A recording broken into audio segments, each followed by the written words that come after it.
Rachida Dati attaque François Fillon. Je vous propose de la réécouter, d'écouter ce qu'elle disait hier sur France Inter à propos du Premier ministre qui donc se lance dans la bataille de Paris.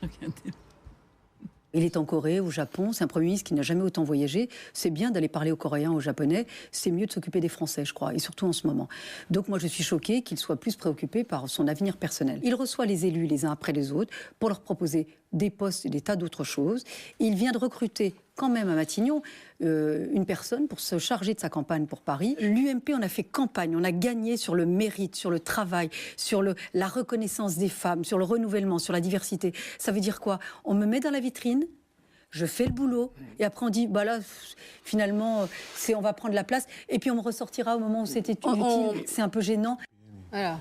Colère, hein. Oui, mais c'est vraiment la petite politique, là. C'est vraiment la toute petite politique. Alors, François Fillon, si j'ai bien compris, François Fillon était en Corée et au Japon. Donc, ce qu'elle oublie de dire, c'est que c'est quand même Nicolas Sarkozy qui l'a envoyé dans le cadre du G20 au Japon et en Corée. Donc, c'était une mission officielle. Deuxièmement, Rachida Dati nous dit on me met dans la vitrine et on me ressort juste avant les élections. Il faut quand même juste rappeler qu'elle a été parachutée dans le 7e arrondissement avec force et aide de Nicolas Sarkozy, vraiment catapultée, bombardée pour qu'elle soit élue dans le 7e, ce qui était très bien, et ensuite élue députée européenne. Donc elle n'est pas à la rue, elle n'est pas SDF, il ne faut pas être inquiet pour Mme Dati. Non, mais moi, ce que je crois, c'est qu'on découvre là la vraie nature de Rachida Dati, qui est prête à n'importe quoi pour conquérir le pouvoir. En l'occurrence, là, c'est une circonscription. Mais enfin, Rachida Dati, elle n'a pas fait des merveilles dans le 7e arrondissement. Il faut savoir qu'au municipal, quand même, qui était dans une mairie qui était totalement acquise à la droite. Elle a fait beaucoup moins que le score habituel de l'UMP et de la droite dans cette... Non, mais absolument. Mais Rachida Dati, elle a tout arraché avec des méthodes qui sont quand même contestables. Mais tenir des propos pareils sur le Premier ministre quand elle a été elle-même sa ministre garde des Sceaux, franchement... Une espèce de procès en sorcellerie contre Rachida Dati qui me stupéfie. C'est-à-dire que là, on assiste enfin à la naissance d'une femme politique. Cette femme qui était considérée comme une courtisane, comme quelqu'un de bombardé, qui était toujours à la botte, c'est vrai, qui a été cosmétique, qui a été utilisée parce qu'elle prenait bien la lumière à la télévision. Elle continue d'ailleurs à pas mal la prendre. Là, c'est une guerrière, elle se bat, elle défend son beefsteak, elle défend son territoire. Enfin, avec quel moyen ? Elle le fait avec effectivement beaucoup d'énergie.